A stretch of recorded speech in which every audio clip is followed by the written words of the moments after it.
अस्मत्गुरुसमारम्भां यतिशेखरमध्यमां लक्ष्मीवल्लभपर्यन्तां वन्दे गुरुपरम्पराम् ஆழ்வார்கள் வாழி அருளிச் செயல்வாழி தாழ்வாதுமில் குறவர்தாம் வாழி ஏழ்வாறுமுய்ய அவர்களுரைத்தவைகள்தாம் வாழி செய்யமறை தன்னுடனே சேர்ந்து அகலகில்லே நிறையுமென் அலர்மேல் மங்கை உரை மார்பா நிகரில் புகழாய் உலகம் உன்னுடையாய் என்னையாழ்வானே நிகரிலமரர் முனிக்கணங்கள் விரும்பும் திருவேங்கடத்தானே புகழொன்னில்லாவடியேன் உன்னடிக்கீழமர்ந்து புகுந்தேனே அகில புவன ஜன்மஸ்தேம பங்காதிலீலே வினத விவிதபூதௌராதரக்ஷைகதீக்ஷே ஸ்ருதிசரசி விதீப்தே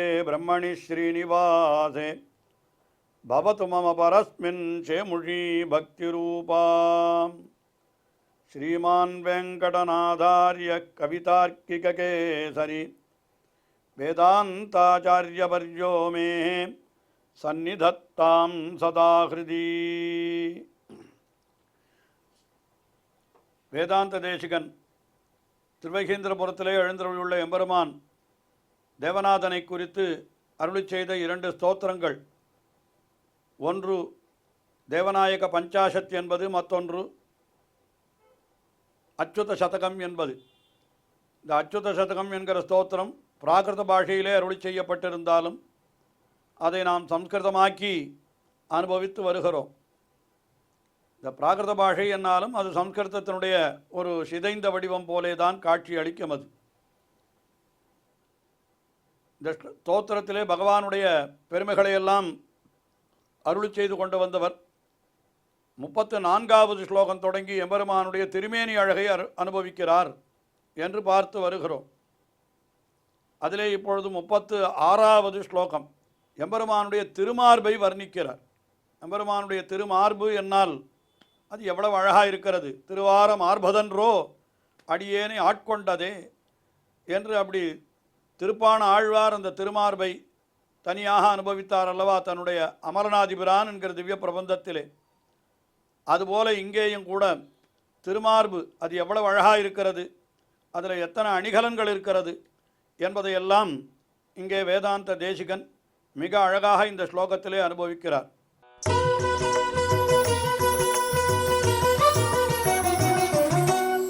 மாஹாத்மியம் தவமஹிதம் மாங்கலிகம் துளசி கௌஸ்துப பிரமுகாணாம் அச்சுதஸ்திரவனமாலாம் வத்சம் தர்ஷயதி லக்ஷ்மீ லக்ஷண சுபகம். எம்பெருமானுடைய திருமார்பு அது மகாத்மியம், அதனுடைய பெருமை ஒப்பற்றதுன்னு சொன்னார். அதுக்கு இவ்வளவு அவ்வளவு என்று சொல்ல முடியாது. எவ்வளவு பெருமை! மகாத்மியம் தவமஹிதம், அது எவ்வளவு பெரிசது, ரொம்ப போற்றப்பட்ட பெருமை. மகிதம் தவ மகாத்மியம் தர்ஷயதி, மிகவும் எல்லாராலும் போற்றப்பட்ட பெருமையை காட்டுகிறது உன்னுடைய திருமார்புன்னு சொன்னார். என்ன திருமார்பிலே பெருமை என்று பார்த்தால் சொல்லுகிறார், மாங்கலிகம் துளசி கௌஸ்துப பிரமுகாணாம். அந்த துளசி என்று எம்பெருமான் திருத்துழாய் மாலையை அணிந்திருக்கிறான். அவனுக்கு மிகவும் உகந்த மாலை என்னால் இது திருத்துழாய் மாலை தான். அது அதற்கு மேலே கௌஸ்துபம் என்கிற ஒரு மாணிக்கம், அதையும் அவன் அணிந்திருக்கிறான். மிகவும் நன்றாக பிரகாசிக்கக்கூடியது, ஒப்பற்றதான மாணிக்கம். அது குருமாமணி பூண் குலாவித்திகளும் திருமார்பிருந்தவா காணீரே என்று அது குருமாமணி என்று வர்ணிக்கிறார் பெரியாழ்வார். ஒரு விதத்திலே பார்த்தால் இந்த ஜீவாத்மாக்கள் எல்லாம் அந்த குருமாமணியினுடைய ஸ்தானத்திலே என்று சொல்லுவார்கள். ரத்தனம் போலே ஒவ்வொரு ஜீவாத்மாவும். ஆக நமக்கெல்லாம் பிரதிநிதியாகத்தான் அங்கே அந்த கௌஸ்துபம் இருக்கிறது என்று கூட நாம் கொள்ளலாம். ஆனால் இந்த துளசி கௌஸ்துப பிரமுகானாம் என்னால் துளசி கௌஸ்துபம் முதலியவர்கள் பிரமுக என்று சொன்னதுனால என்ன தெரிகிறது என்னால் இவர்களெல்லாம் கூட சின்மயைகி சத்பிரகாஷைகி என்று சொல்லப்பட்டபடி இவர்களெல்லாம் கூட நித்திய சூரிகள். துளசி என்பது ஏதோ நாம் ஒரு அச்சேதனமான ஜட பொருள் என்று நினைக்கிறோம். அது இந்த உலகத்திலே இருக்கக்கூடிய பொருள்களெல்லாம் அப்படித்தான் இருக்கும். ஆனால் பரமபதத்தில் இருக்கக்கூடிய எம்பெருமானுடைய வஸ்துக்கள் எல்லாம் எப்படிப்பட்டவை என்னால் அவை எல்லாமே நல்ல சைதன்யத்தை உடையவை, அறிவை உடையவை, ஜீவாத்மாக்கள் தான் அவைகளெல்லாம் என்று அப்படித்தான் சொல்லப்பட்டிருக்கிறது. ஆயினாலே துளசி கௌஸ்துப பிரமுகானாம் மாங்கலிகம், அந்த துளசி கௌஸ்துபம் முதலானவற்றுக்கு கூட மங்களமாக ஆக்குவது எதுன்னு கேட்டால் எம்பெருமானுடைய திருமார்புதான்னு சொல்கிறார். அதில் ஒன்றும் சந்தேகமே இல்லை. நாம் கடையில் ஒரு திருத்துழாய் மாலை விற்கிறான் என்று வைத்துக் கொள்ளுங்கள். விற்கிற காலத்தில், அந்த கடையில் இருக்கிற காலத்தில் அந்த திருத்துழாய்க்கு எவ்வளவு மதிப்பு? மிகவும் குறைவு. அதை கொண்டு போய் எம்பெருமானுக்கு சமர்ப்பிக்கிறார் ஒருத்தர். அதற்கு பிறகு அங்கிருந்து பிரசாதமாக ஒருத்தருக்கு கொடுத்தால் அந்த திருத்துழாய் வாங்கி கண்ணிலே ஒற்றி கொள்ளுகிறோம், தலையிலே வைத்து கொள்ளுகிறோம். எதுவுமே எம்பெருமானுடைய திருமேனி பட்டுவிட்டால் அதற்கு ஒரு பெருமை ஏற்பட்டு விடுகிறது. சாதாரணமாக நாம் உண்ணக்கூடிய உணவை என்ன சொல்லுவோம்? சாதம் என்று சொல்லுவோம். அவ்வளோதான், வெறும் சாதம்னு பேர் அதற்கு, உண்ணக்கூடிய உணவுக்கு. ஆனால் அதுவே பகவான் அமுது செய்து நமக்கு கொடுத்தால் அதற்கு என்ன பேர்? பிரசாதம் என்று பெயராகி விடுகிறது. அது பிரசாதம் என்னால் எம்பெருமானுடைய அனுக்கிரகம், அது அருள், அது என்று எல்லாமே எம்பெருமானோடு சம்பந்தப்பட்டு வருகிற பொழுது அதற்கு ஒரு பெருமை தான். அதைத்தான் இங்கே சொல்லுகிறார். என்ன சொல்லுகிறார்? துளசி கௌஸ்துப பிரமுகானாம் மாங்கலிகம். எம்பெருமானுடைய திருமார்பு என்ன பண்ணுகிறது? அந்த துளசி கௌஸ்துபம் முதலானவற்றையும் மங்களகரமாக ஆக்கி விடுகிறது என்று சொன்னார். அதற்கு மேலே அச்சுத ஸ்திரவனமாலாம். அச்சுதா என்னாலுன்னா அந்த திவிதேசத்து எம்பெருமான் திருவிகேந்திரபுரத்தில் எழுந்துள்ளிருக்கிற எம்பெருமான் அடியவருக்கு மெய்யனாகினாலே அவனுக்கு அச்சுதன் என்றும் திருநாமம் உண்டு இல்லையா? அவனை பார்த்து சொல்ற அச்சுதாம் ஸ்திரவனமாலாம். ஸ்திரவனமாலாம் என்னால்னா ஸ்திரமான வனமாலை, எப்பொழுதும் அந்த வனமாலையானது எம்பெருமானுடைய திருமார்பை விட்டு பிரியாமல் அது இருக்கிறபடியினாலே ஸ்திரவனமாலாம் என்று சொன்னார். அதற்கு மேலே அடுத்தபடியாக இன்னொன்று என்ன சொன்னார்னா, ஸ்ரீவத்சம் தர்ஷயதி லக்ஷ்மி லக்ஷண சுபகம். அந்த இடத்துல ஸ்ரீவத்சம் என்று மறு ஒன்று இருக்கிறது. அதற்கு மேலே லக்ஷ்மி பெரிய பிராட்டியாரும் எம்பெருமானுடைய திருமேனியிலே எழுந்தருள் இருக்கிறாள். ஆக இவாளுக்கெல்லாம் என்ன பண்ணுறதுன்னா லக்ஷ்மி லக்ஷண சுபகம், அவர்களுக்கும் கூட அழகை கொடுக்கிறது என்று அப்படி சொல்லலாம். அவர்களுக்கும் கூட, அதாவது எம்பெருமானுடைய திருமார்பு இந்த திருமருவாலும் பெரிய பிராட்டியாராலும் அழகியதாயிருக்கிறது என்று அப்படியும் சொல்லலாம். அல்லது எம்பெருமானுடைய திருமார்பில் இருக்கிறபடியினாலே பெரிய பிராட்டியாருக்கும் ஒரு அழகு ஏற்படுகிறது. அந்த திருமரு ஒரு மச்சம் கூட எம்பெருமானுடைய திருமார்பில் இருக்கிற மச்சமன்னா என்று அது ஒரு அழகை உடையதாக இருக்கிறது.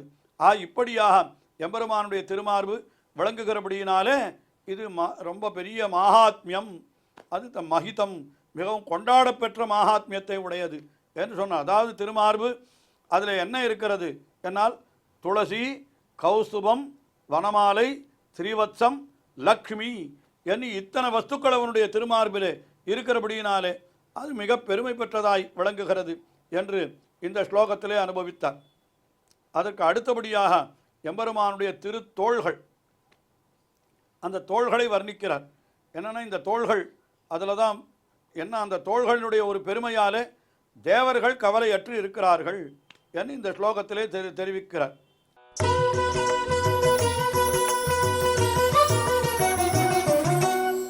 நிர்விஷதி கச்சத்தாபோ தேவஜனோ தேவநாயக விதி பிரமுக சீதளசாந்திர பிரபூதாம் சாயாம் தவ விபுல பாகுகல்பத்ருமாணாம். என்ன சொல்லுகிறார்? தேவஜனோ தேவநாயக விதி பிரமுக. தேவஜனஹா தேவர்கள், யாரென்னால் விதி பிரமுக தேவநாயக தேவர்களுக்கெல்லாம் தலைவனே, விதி பிரமுக தேவஜனஹா. விதி என்னால் பிரம்மாவுக்கு பெயர். பிரம்மா முதலான தேவஜனங்கள் அத்தனை பேரும் என்ன, அவர்களுக்கு என்ன ஏற்படுகிறது என்று கேட்டால் நிர்விஷதி கச்சத்தாபோ, அவர்களெல்லாம் தாபம் அடங்கினவர்களாய், அதாவது இந்த வெயில் கொளுத்துறது அதைத்தான் தாபம் என்று சொல்லுவோம். வெயிலினாலே நாம் மிகவும் வெப்பம் நம்மை சுடுகிறது அல்லவா? ஆனால் இந்த தேவஜனங்கள் பிரம்மா முதலான அத்தனை தேவர்களும் அந்த தாபமானது தணிந்தவர்களாய், அவர்கள் தவிக்கவில்லை. பின்ன என்ன? நிர்விஷதி, எல்லாம் போக்கடிக்கப்பட்டு விட்டது. போக்கடிக்கப்பட்டு என்ன கிடைத்தது அவர்களுக்கு என்று சொன்னால் சொல்லுகிறார்கள், சீதள சாந்திர பிரபூதாம். என்னால் குளிர்ச்சியை அடைந்து அவர்கள் எப்படி இருக்கிறார்கள்? நல்ல சாயாம் தவ விபலபாகு கல்பத்ருமானாம், உன்னுடைய திருத்தோள்களாகிற நிழலை அடைந்து அவர்கள் சௌக்கியமாக இருக்கிறார்கள். அதாவது என்ன சொல்லுகிறார்னா, எம்பெருமானுடைய திருத்தோள்களாகிற நிழல், திருத்தோள் எப்படிப்பட்டது? கல்பத்ருமானாம் விபலபாகு, கற்பக மரம் போன்ற எம்பெருமானுடைய திருத்தோள்கள் என்று சொன்ன, கற்பக காவன நற்பல தோள்கள் என்று நம்மாழ்வார் அருளி செய்வார். எம்பெருமானுடைய திருத்தோள்கள் கற்பக மரம் போலே இருக்கிறதுன்னு சொன்னார். ஆனால் இந்த கற்பக மரத்துக்கு கூட என்ன பெருமை? அது கேட்டதையெல்லாம் கொடுக்கும். என்ன கழுக்கிறாளோ கொடுக்கும். என்ன கழுக்கிறார்களோ கொடுப்பதுனாலுன்னா இவ்வுலக பயன்கள் தான் கொடுக்குமே தவிர, கற்பக மரத்து அடியில் போய் நின்று மோட்சம் வேணும்னு கேட்டால் கொடுக்குமா? அதற்கு சக்தி கிடையாது. அப்போ மோட்சம் கிடைப்பது கற்பக மரத்தின் இடத்துல இல்லை. அந்த மோட்சத்தையும் கொடுக்கக்கூடிய கற்பக மரம் ஆறுன்னா, எனக்கே தன்னை தந்த கற்பகம் என்று நம்மாழ்வார் அருளி செய்தாரே, அப்படிப்பட்ட கற்பகமான எம்பெருமான் தான், பகவான் தான். அதனால் கற்பகத்தை விட இவன் உயர்ந்தவன். ஆனாலும் அவனுடைய அந்த தோள் நிழலிலே போய் சேர்ந்தால் இவர்களுக்கு என்ன ஆகிறது? தாபம் நீங்கி அவர்கள் என்ன பண்ணுகிறார்கள்? சீதள சாந்திர பிரபூதாம், நல்ல மிக்க சீதளம் குளிர்ச்சியை அடைகிறார்கள் என்று சொன்னார். அதாவது என்ன பொருள்? அசுரர்களாலே தேவர்களுக்கு துன்பம் ஏற்படுகிறது. அப்பொழுது எம்பெருமானுடைய திருத்தோள் நிழலிலே ஒதுங்கினார்களானால் பகவான் என்ன பண்ணுகிறான்? தன்னுடைய தோள் வலிமையாலே அந்த அசுரர்களை அழித்து தேவர்களை காப்பாற்றுகிறான். அதனால் தேவர்களுக்கு நன்மை எத்தாலே ஏற்படுகிறது? எம்பெருமானுடைய தோள் வலிமையாலே ஏற்படுகிறது என்று இதைத்தான் சொல்லுகிறார். வால்மீகி ராமாயணத்தில் ஒரு விஷயம் தெரிவிக்கப்படுகிறது. காட்டிற்கு சென்றார்கள். ராமபிரானும் சீதா பிராட்டியும் கூட இளையபெருமாளும் சென்றார். அப்பொழுது காட்டில் பல பல துஷ்ட மிருகங்கள் எல்லாம் சஞ்சரிக்கின்றனவே. அவற்றையெல்லாம் இவள் சீத்தை பார்க்கிறாளாம்.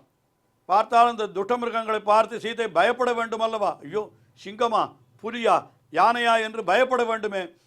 ஆனால் என்ன சீதா பிராட்டி எப்படி இருந்தாள் என்று வால்மீகி சொல்லுகிறார் என்றால், கஜம் வா வீக்ய சிம்மம் வா வியாக்ரம் வாபி வரானனா.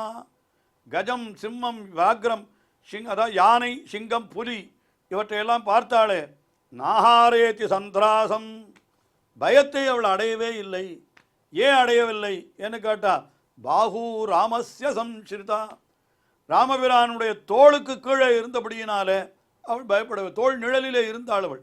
அதனால சிங்கம் புலிகளை பார்த்து அவள் பயப்படவே இல்லை என்று சொல்லுகிறார். அதாவது ராமனுடைய தோள் வலிமை எப்பேற்பட்ட ஆபத்திலிருந்தும் அவளை காப்பாற்றும் அல்லவா.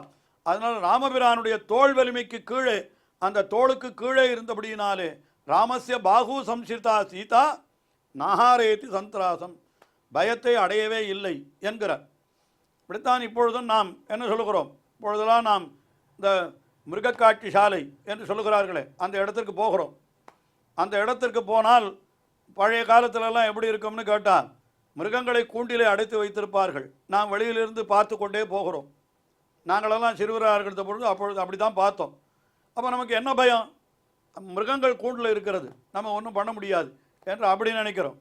ஆனால் இப்பொழுது கொஞ்சம் மாறி இருக்கிறது என்று சொல்லுகிறார்கள். என்னன்னா, போகிறவர்களை கூண்டிலே அடைத்து வைத்து விடுகிறார்கள். மிருகங்கள் இஷ்டப்படி தெரிந்து கொண்டு இருக்கின்றன. அங்கே நாம் ஒரு கூண்டுக்குள்ளே இருந்து கொண்டு பார்க்கிறோம். இந்த கூண்டுக்குள்ளே இருந்து பார்க்கிற பொழுது, அந்த மிருகங்களை எல்லாம் பார்க்கிற பொழுது நமக்கு பயம் ஏற்படுகிறதோ? பயம் ஏற்படுவதில்லை. ஏன் ஏற்படுவதில்லை? என்னால் நாம் பத்திரமாக கூண்டுக்குள்ளே இருக்கிறபடினாலே அது நம்ம ஒன்றும் பண்ண முடியாது என்கிற தைரியம்தான். அதுபோல இங்கே சீதா பிராட்டி ராமபிரானுடைய திருத்தோள்களாகிற கூண்டுக்கு கீழே இருக்கிறபடியினாலே அவள் அந்த மிருகங்களை பார்த்து பயப்படவில்லை என்று அவர் வால்மீகி சொன்னார். அதே கருத்து தான் இங்கே வேதாந்த தேசிகனாலே தெரிவிக்கப்படுகிறது.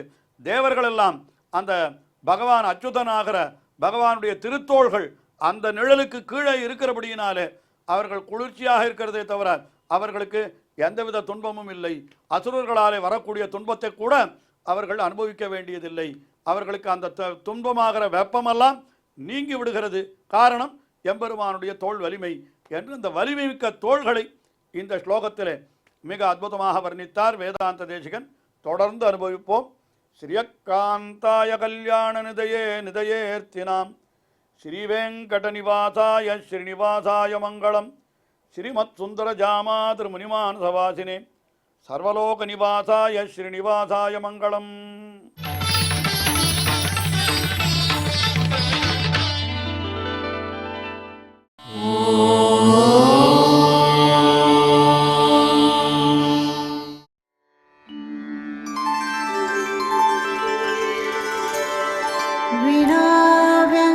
विनाव्यङ्कटेशं ननाथो ननाथः सदा व्यङ्कटेशं स्मरामि स्मरामि। हरे व्यङ्कटेश प्रसीद प्रसीद। प्रियं वेङ्कटेश प्रयच्छ प्रयच्छ।